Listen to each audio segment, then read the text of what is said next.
You think you know yourself, you think your choices are random, you think that midnight snack or skipped breakfast means nothing. But every bite you take is a confession. Every meal pattern is a psychological fingerprint. Every craving is your brain screaming secrets about who you really are. You eat when you're stressed. You skip meals when you're overwhelmed. You reach for sugar when you're tired. You choose comfort food when you're lonely. You meal prep when you're in control. You order takeout when life gets chaotic. Sound familiar? That's because your fork is basically a truth detector, and it never lies. Here's the plot twist that'll blow your mind. You think you eat because you're hungry. Wrong. You eat because you're human, and humans are walking bundles of emotions, stress responses, and psychological patterns that play out on your dinner plate every single day. Your eating habits aren't about food at all, they're about everything else. The stress eater's blueprint reveals itself in patterns you probably recognize but never connected. When your cortisol levels spike, your brain doesn't just want food, it wants specific food. Like a drug dealer, stress pushes you toward high-fat, high-sugar combinations because these trigger dopamine release in your reward centers. Studies consistently show that chronic stress increases cravings for what researchers call hyperpalatable foods by up to 60%. Your brain literally rewires itself to seek comfort through calories. The person who raids the pantry at 11 p.m. after a brutal day isn't weak, they're biochemically programmed. Stress turns you into a sugar-seeking missile, and your willpower never stood a chance. Think about it. After a nightmare meeting, you don't crave celery sticks, you want chocolate, chips, or both together in some unholy alliance of salt and sweet. Your stressed brain sees these combinations as survival tools because they provide the fastest dopamine hit possible when your nervous system is screaming for relief. The emotional eating detective story unfolds in the gap between feeling and feeding. You don't eat the chocolate because you love chocolate. You eat it because your amygdala, that ancient alarm system in your brain, thinks food equals safety. When emotions run high, your prefrontal cortex, the rational decision maker, goes offline faster than Wi-Fi during a storm. Research demonstrates that emotional eating episodes increase by 70% during periods of high psychological distress. Your grandmother was right when she said you eat your feelings, but she didn't know it was because your limbic system hijacks your hunger signals. The ice cream isn't the problem, it's the solution your brain thinks it needs. Every spoonful is a tiny act of self-soothing in a world that feels too big and too harsh. The control freak's food theater plays out in meal timing, portion precision, and ingredient obsession. You're the person who eats lunch at exactly 12:15, measures everything, plans meals a week ahead.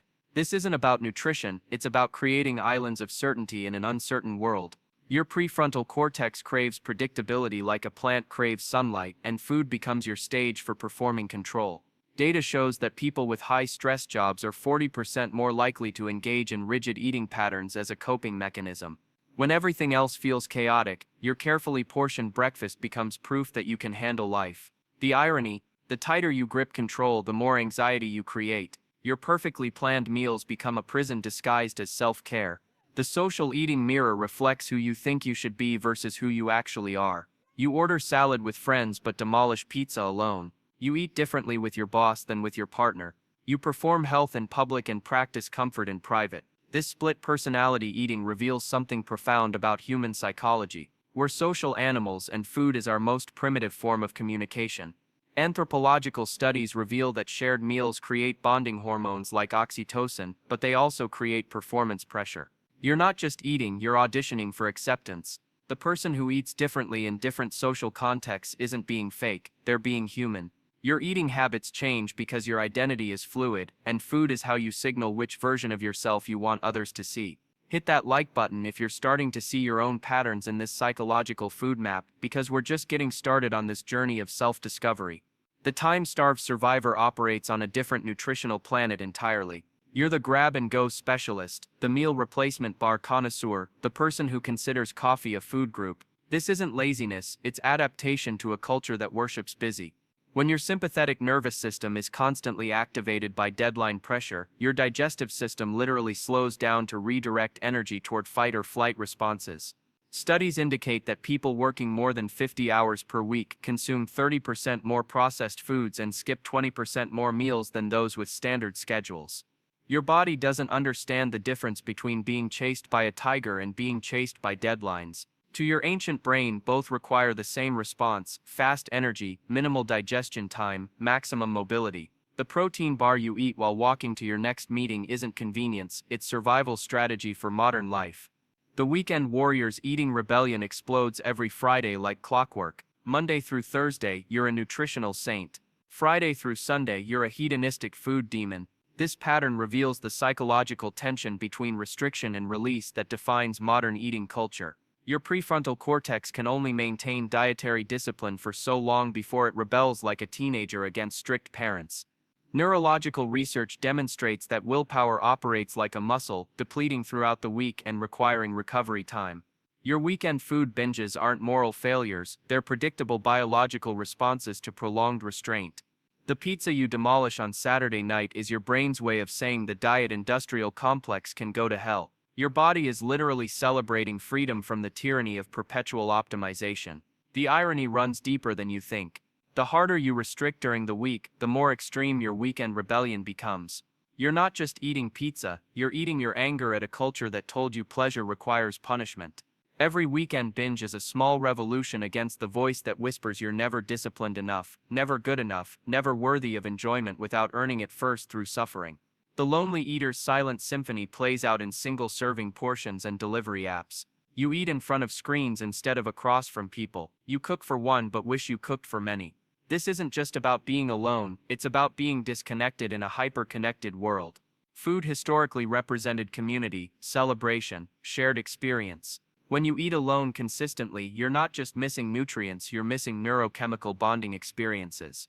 Research shows that people who eat alone more than 5 times per week have increased rates of depression and anxiety by 25% compared to those who share meals regularly. Your solo dining isn't antisocial, it's a symptom of a culture that prioritized efficiency over connection. Every meal eaten alone is a small mourning for the community we've lost to convenience. The perfectionist food prison locks you into categories of good and bad, clean and dirty, worthy and shameful. You don't just eat food, you eat judgment.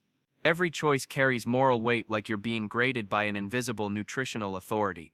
This binary thinking about food reveals deeper psychological patterns about how you approach life itself. When your self-worth becomes tangled with your dietary choices, eating becomes a performance of virtue rather than an act of nourishment.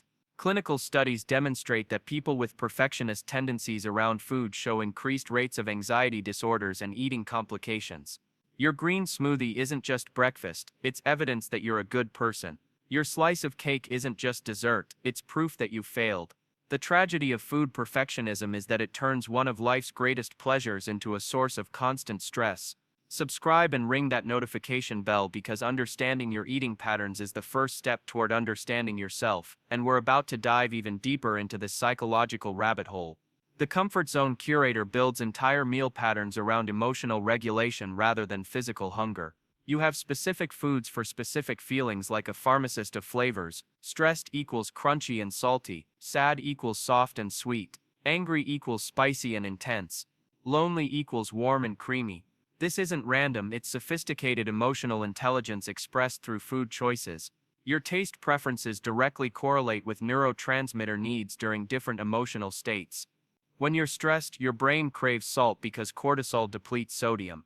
When you're depressed, you want sugar because serotonin production requires glucose. Research consistently shows that specific food textures and flavors can regulate emotional states within minutes of consumption.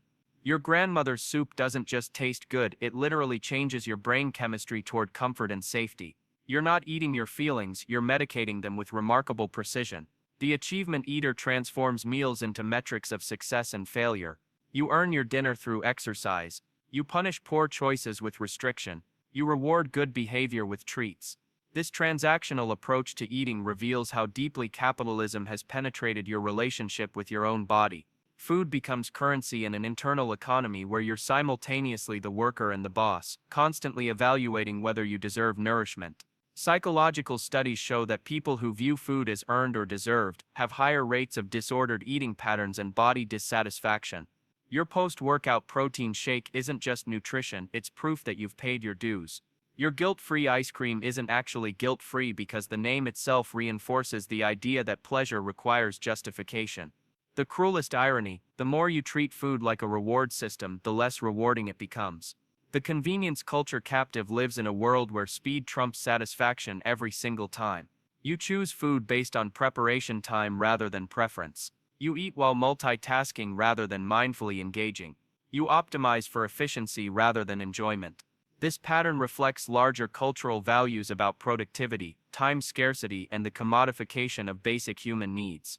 When eating becomes just another task to complete efficiently, you lose the neurological benefits of mindful consumption. Studies demonstrate that eating while distracted reduces satiety signals by up to 40%, leading to overconsumption and decreased meal satisfaction.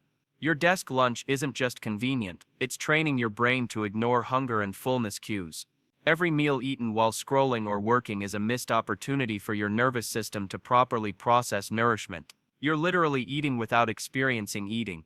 The deeper tragedy: you've turned one of humanity's most primal pleasures into a productivity hack.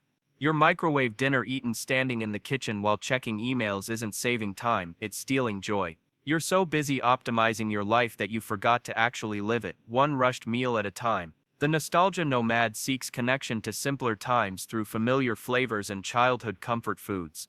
You don't just crave your mother's cooking, you crave the feeling of being mothered. You seek restaurants that remind you of happier times. You cook recipes that transport you to memories of safety and love. This pattern reveals the profound connection between food and emotional memory formation. Specific tastes and smells can trigger autobiographical memories more powerfully than any other sensory input because your olfactory system connects directly to your limbic system, bypassing rational processing. The smell of baking bread doesn't just make you hungry, it makes you homesick for experiences you may have never actually had. Your comfort food preferences were literally programmed during childhood when your brain was most plastic and your emotional associations were being formed. That craving for mac and cheese isn't about nutrition, it's about time travel to a version of yourself that felt completely safe and cared for. Share this video with someone who needs to understand their own eating patterns because recognition is the first step toward freedom from unconscious food behaviors. So here's what your eating habits actually reveal about your lifestyle. They're not random choices or moral failings or signs of weakness, they're sophisticated psychological responses to the demands, stresses, and emotional needs of modern life. Your relationship with food is actually your relationship with everything else: control, comfort, connection, time, achievement, and identity. Every meal is a mirror reflecting your deepest needs and fears back at you, the most liberating truth. Once you understand the why behind your eating patterns, you can begin to address the underlying needs they're trying to meet. Maybe you don't need to fix your midnight snacking, maybe you need to fix your stress management. Maybe you don't need to change your emotional eating, maybe you need to change how you process emotions. Maybe you don't need perfect meal timing, maybe you need to examine your relationship with control and flexibility. What eating pattern did you recognize in yourself, and more importantly, what do you think it's really trying to tell you about your life? Drop a comment below and let's start a conversation about the psychology hiding behind our plates. And if this video helped you see your food choices in a completely new light, smash that subscribe button and hit the notification bell because we're going to keep exploring the fascinating ways your daily habits reveal the hidden truths about who you really are. Your fork has been telling your story this whole time and now you finally know how to listen.